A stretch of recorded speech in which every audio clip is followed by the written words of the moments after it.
May panibago na naman tayong idadagdag sa ating mga panghimagas recipe. Gagamit lang tayo dito ng 2 tablespoon na butter.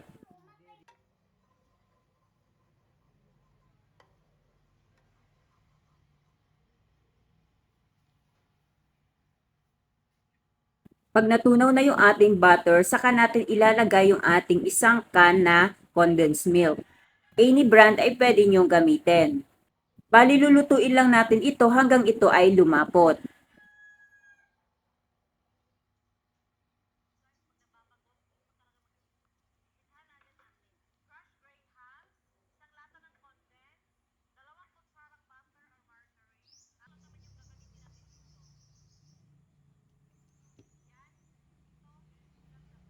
At kung malapot na ito, pwede na nating hinaan yung ating kalan bago natin ilagay yung ating egg yolk. Siguraduhin natin na mahinang-mahina yung ating apoy para hindi maluto yung ating egg yolk or maging scrambled egg ang kakalabasan nito. Itutuloy-tuloy lang natin yung ating pagluluto dito hanggang parang yema na ito.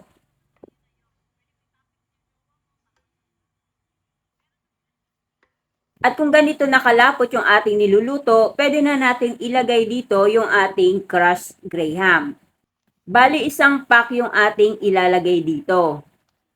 Dire-diretso lang yung ating paghahalo dito hanggang yung ating graham ay makoat ng ating sauce.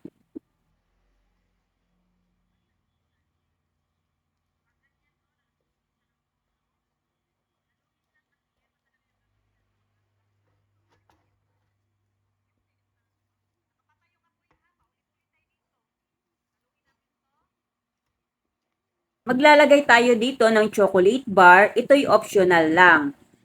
Pwede din kayong maglagay ng peanut.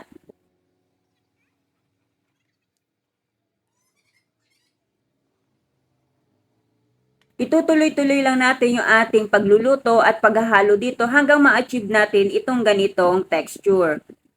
Pwede na nating patayin yung apoy kung ito ay chewy na at ilalagay na natin ito sa ating nakahandang lalagyan.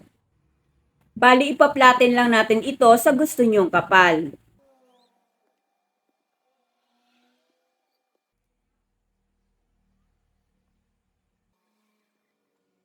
Ganito bali yung kakalabasan nito at pwede na natin itong i-cut into bite size. Habang mainit-init pa siya ay pwede na natin itong i-cut para hindi na tayo mahirapan mamaya. Pwede kayong maglagay ng chocolate chips or chocolate bar or kaya ay yung ating peanut.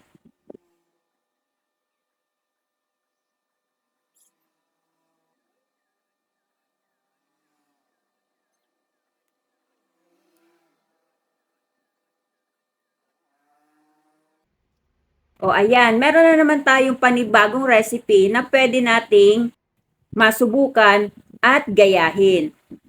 Ilagay lang natin ito sa ating chiller for about 1 to 2 hours para mag-set lang ito. At kung nandito ka na nga sa part na ito, ay nagustuhan mo itong ating video. Kaya pwede nyo bang ma-share ito? I-like and share na rin natin ang ating mga video, then i-follow nyo na rin po ito.